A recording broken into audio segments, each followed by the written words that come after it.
गांव में ज्ञानेश्वर नाम का ज्योतिष रहा करता था। वो अपने पास वाले लोगों को और गांव भर में ज्योतिषी बताया करता था। उसे पूरी तरह ज्योतिषी नहीं पता थी, फिर भी कुछ भी बातें बताकर वैसा ही होगा ऐसा विश्वास सबको दिलाता था। ज्ञानेश्वर जी, आपके कहे अनुसार ही मेरा व्यापार लाभ में चल रहा है। मुझे बहुत ही खुशी है, इसीलिए आपको भेंट में 50 रुपए देने आया हूँ। दया करके इसे स्वीकार कीजिए। आपके भेंट के लिए मैंने आपका हाथ नहीं देखा था।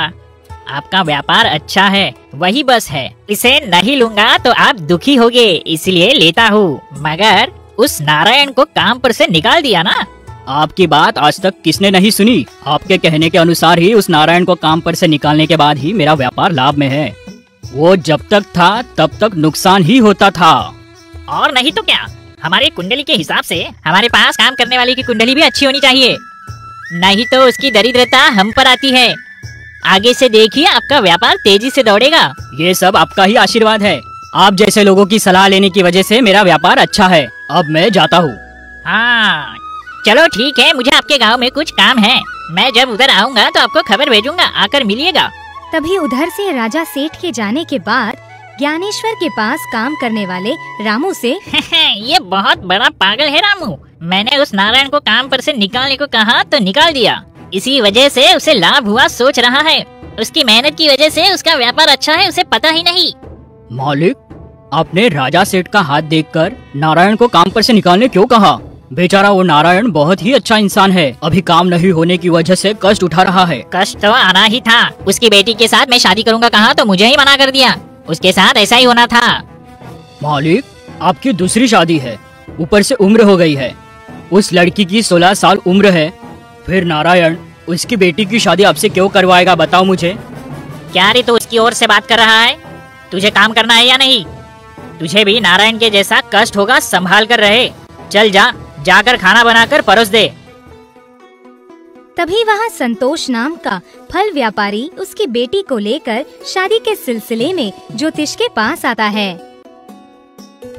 क्या हुआ संतोष, यहाँ पर आए हो? ये लड़की कौन है? इससे पहले कभी नहीं देखा। ये मेरी बेटी है, उम्र 16 साल है। आने वाले 3 महीनों में 17 साल की हो जाएगी। नाम मीनाक्षी। आपके पास कुंडली देखकर शादी कब होगी ये जानने के लिए आया हूँ। लड़की दिखने में तो सुंदर है, कोई बात नहीं, एक बार हाथ देखकर बताता हूँ। बेटा हाथ दिखाओ। बाप रे बाप, ये कैसा अनर्थ है?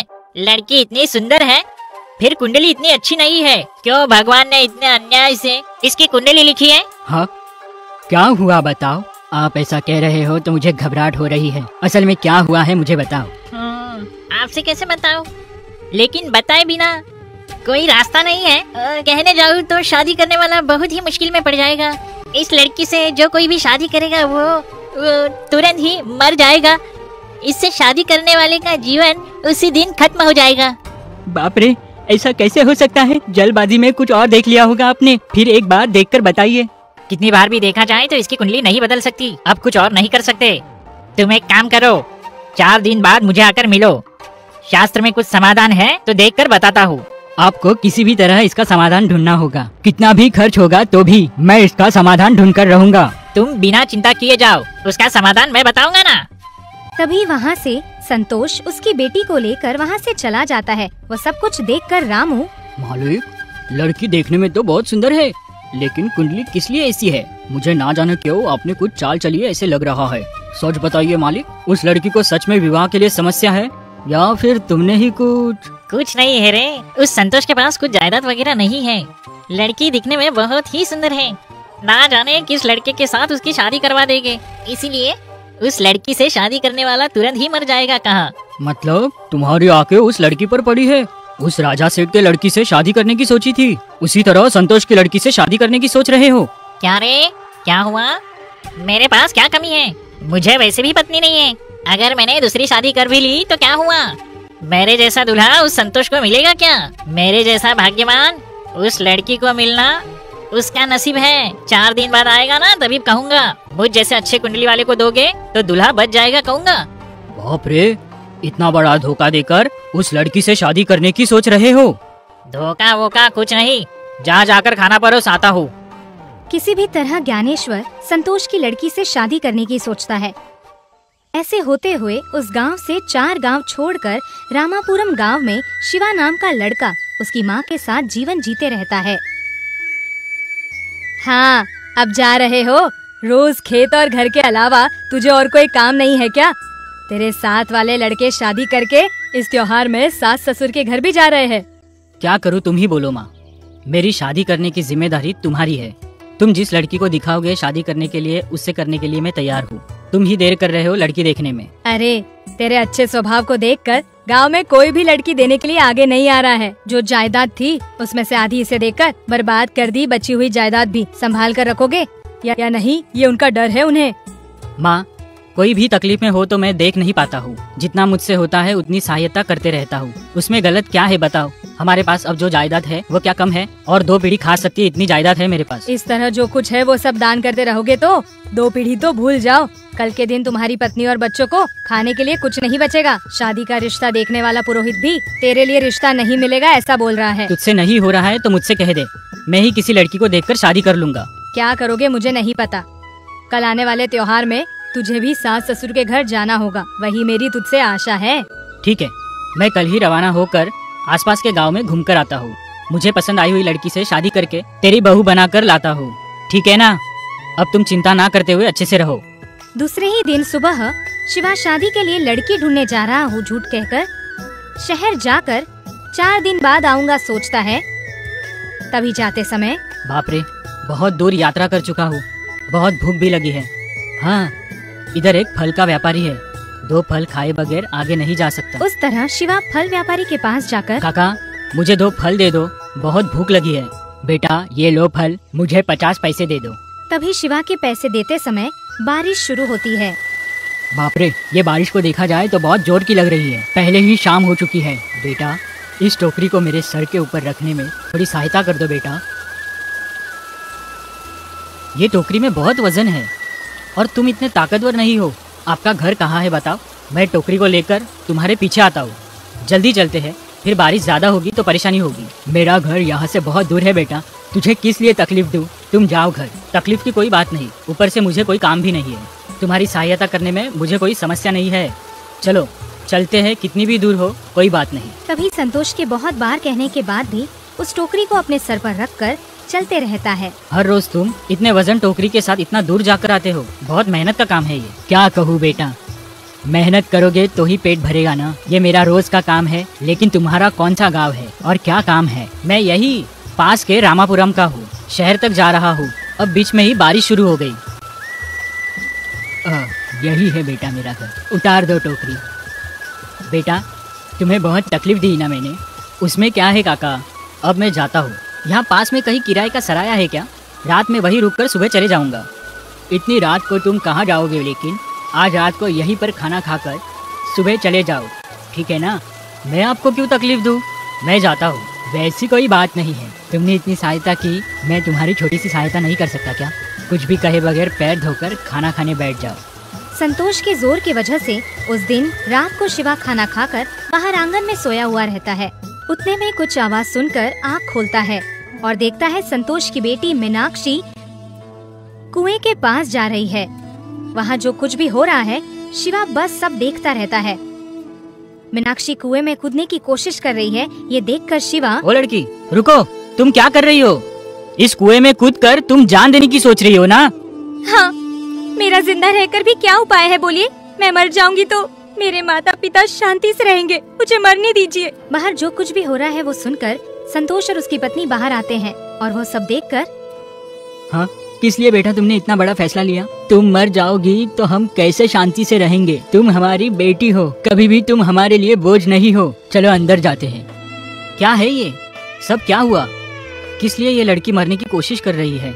कुछ है तो बताओ, मैं जो सहायता कर सकता हूँ करूँगा। क्या बताओ बेटा, इस गांव में एक नियम है, 16 साल की लड़की की शादी नहीं करवाई तो गांव के सरपंच जिससे कहेंगे उससे शादी करवानी होगी। मेरी बेटी 4 दिन में 16 साल की हो जाएगी। तो उसमें क्या हुआ? अच्छे से शादी करके भेजने के बजाय क्यों परेशान हो रहे हो? अगर कुछ आर्थिक समस्या हो तो बताओ। वैसा कुछ नहीं है बेटा, इस लड़की के कुंडली में एक दोष है।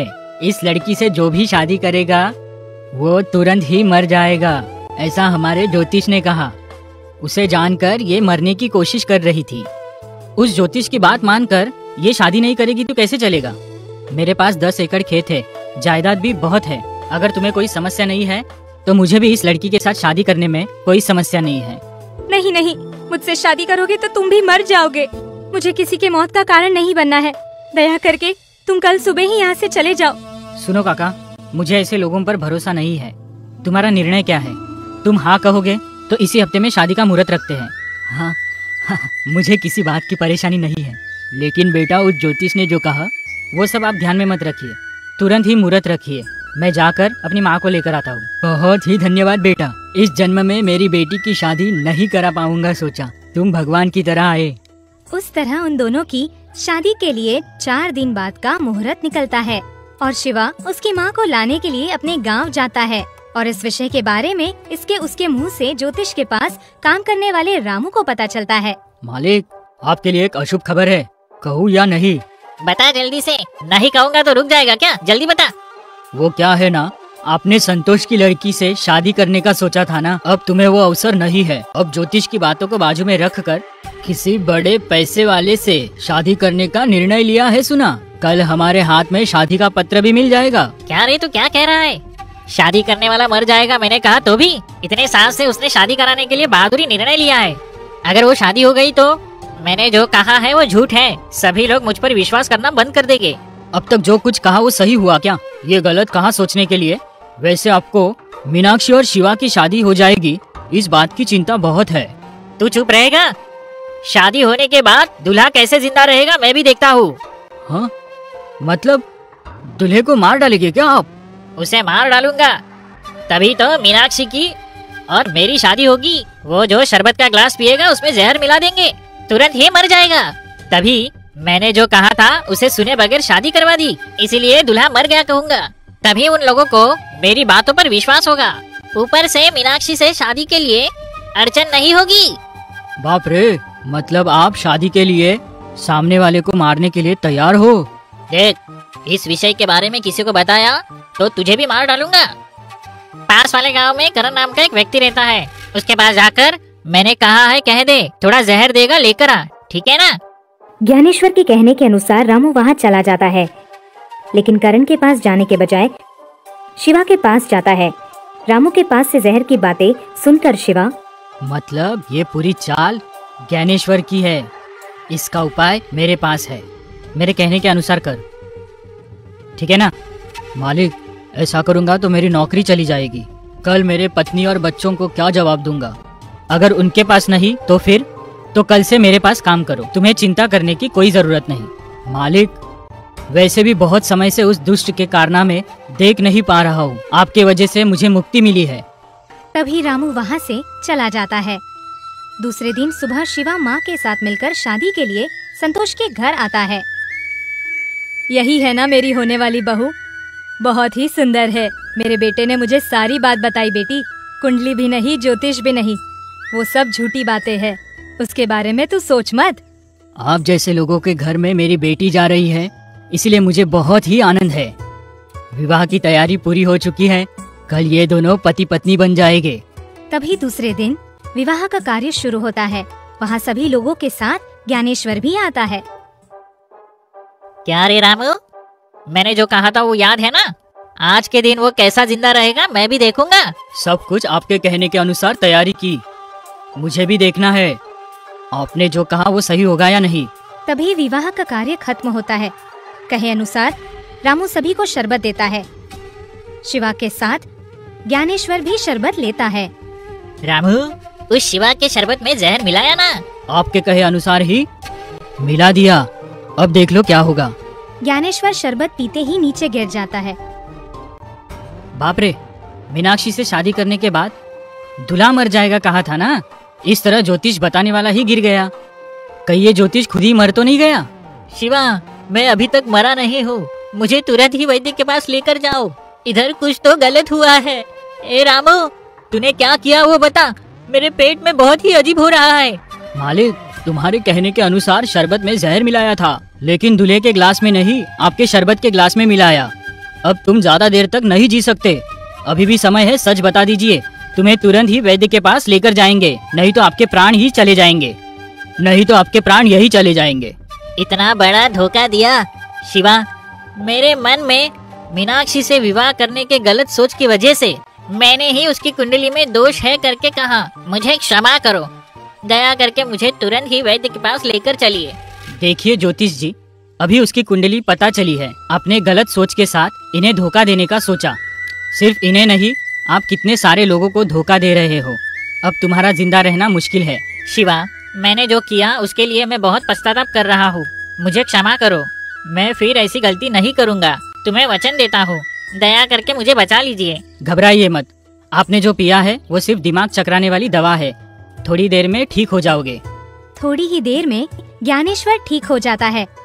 गांव के सरपंच को इस विषय के बारे में पता चलने के बाद ज्योतिष को कारागार की शिक्षा दिलवाता है।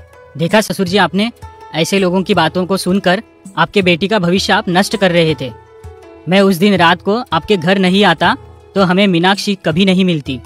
ऊपर से ज्ञानेश्वर जैसे लोगों का कारोबार बढ़ते ही जा रहा है। हाँ सही कहा बेटा, मेरी मानसिक शक्ति कमजोर होने की वजह से मैं नासमझ होके मैंने उस पर भरोसा किया।